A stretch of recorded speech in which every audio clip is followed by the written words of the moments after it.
Abatuuze b'omu kibaate ekisangibwa mu zooni ya Sankala mu ggombolola y'e Makindye enkyaliro basanze mutuuze munnaabwe ategeerekeseko erya Jude ng'afiiridde mu mulyango gw'omutuuze omulala. Abatuuze basoose kulowooza nti bayatamidde ne yeebaka kyokka kibabuuseeko okulaba nga mufu. Ono abadde bbulooka amayumba mu kitundu kino. Abatuuze beebuuza ekisse munnaabwe ng'abamu bagamba nti yandiba nga yattiddwa buttibwa. Abadde mukwano gw'abantu nnyo nga bw'okiwulira naye enfaayo yeetusiisizza nnyo tetukitegedde bulungi. Alabikanga gwe baakubye alabikanga eyagudde kwegamba matankane. Bagamba Jude tabadde na kizibu kyonna nga batubuulidde buli omu we yasembeyo okumulaba.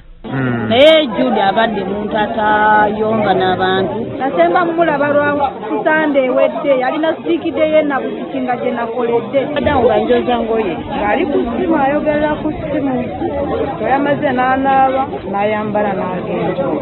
Era naffe tugenze kukitegeera ku makya kuno baba tuyitidde nti omuntu afiiridde wali. Kasim Sekimpi ssentebe wa zooni ya Sankala agamba obuzibu bwandibanga bwavudde ku mwenge.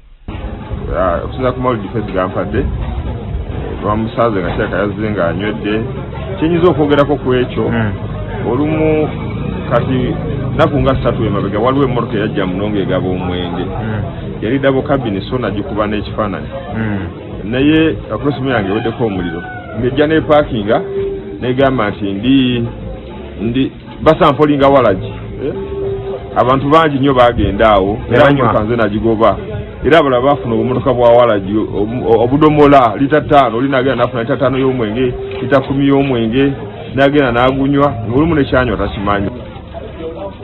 Poliisi etuuse okwekebejja omulambo n'egutwala mu ggwanika ly'eddwaliro ekkulu e Mulago okwongera okwekebejjebwa ng'okunoonyereza bwe kugenda mu maaso.